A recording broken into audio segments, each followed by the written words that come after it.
Assalamualaikum warahmatullahi wabarakatuh. Selamat malam. Ketemu lagi dengan saya Ari di channel Android Edukasi. Salam Android Edukasi. Oke, baik teman-teman.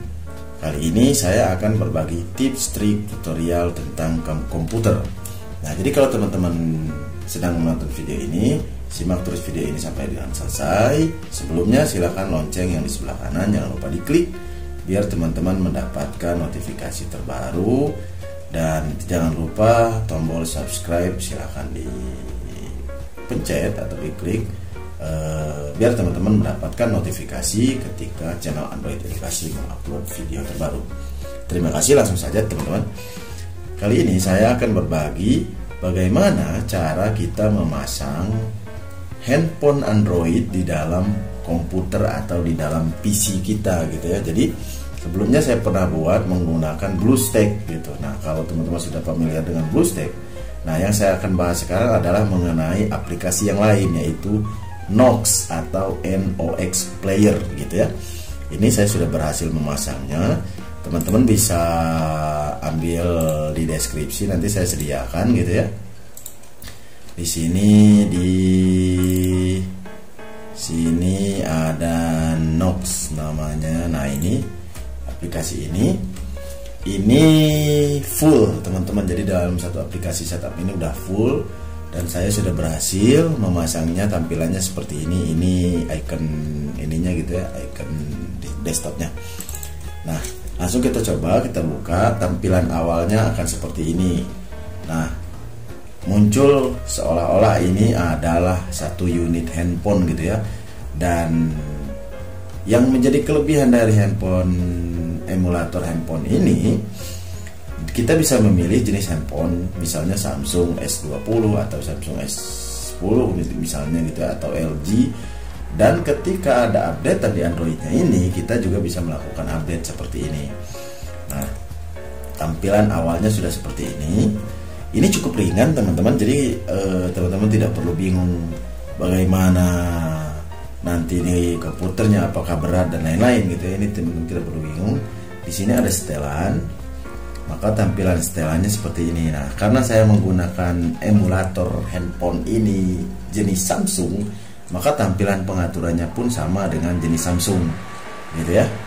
Nah, ini ada tombol backnya atau tombol kembali, kemudian ini tombol home dan ini tombol resetnya. Dan ini kita bisa sembunyikan teman-teman. Nah, seperti ini gitu ya. Kita bisa sembunyikan, kemudian kita bisa tampilkan lagi seperti ini. Nah, ini ada tombol toolbar, kemudian di sini ada clean up-nya, kemudian tombol ini ada multi drive-nya, dan ini adalah tombol APK yang kita install.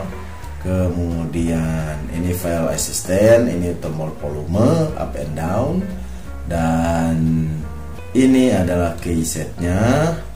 Kemudian ini kalau misalnya kita mau membuat si handphone kita ini menjadi full screen seperti ini ya. Ini tampilannya menjadi full screen, jadi seolah-olah memang ini satu unit smartphone gitu ya. Ini teman-teman bisa lihat seperti ini.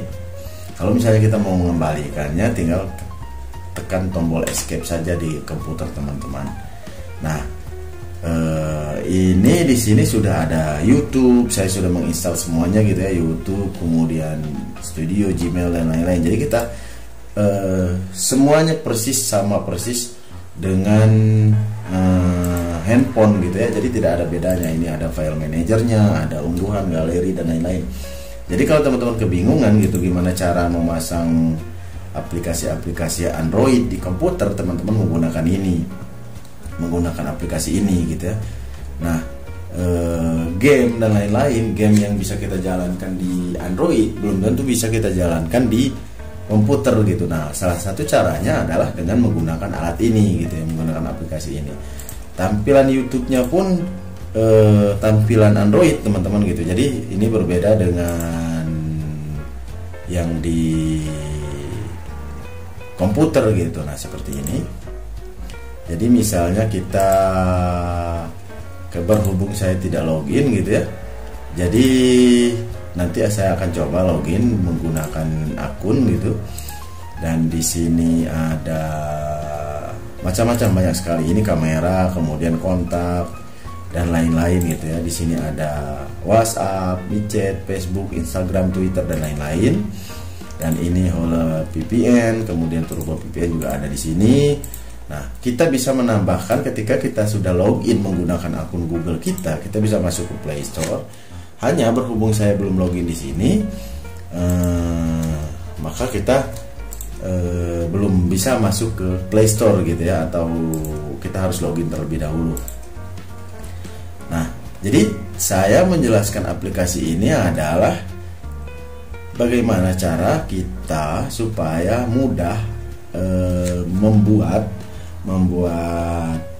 aplikasi di Android itu bisa secara mudah kita akses di komputer gitu. Jadi kalau misalnya teman-teman menggunakan akun yang sama di Android dengan yang di komputer, itu cukup mudah bagi kita gitu. Nah, misalnya teman-teman sudah mau menonton atau mau melihat video-video yang ada di Android ini gitu ya, teman-teman bisa menggunakan fitur full screen seperti ini. Nah, ini full screen teman-teman gitu. Jadi ini seolah-olah memang hanya satu unit Android gitu. Jadi PC teman-teman sudah menjadi Android gitu.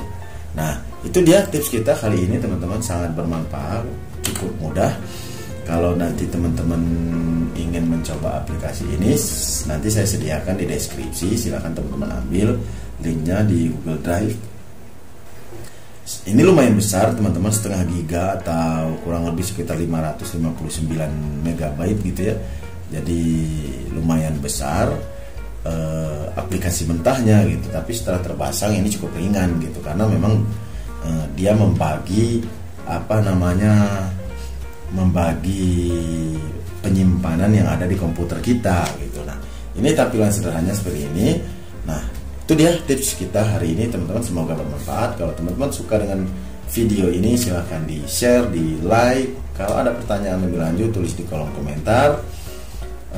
Sekali lagi buat teman-teman yang belum subscribe, silahkan di subscribe channel Android Edukasi. Akhir kata, assalamualaikum warahmatullahi wabarakatuh.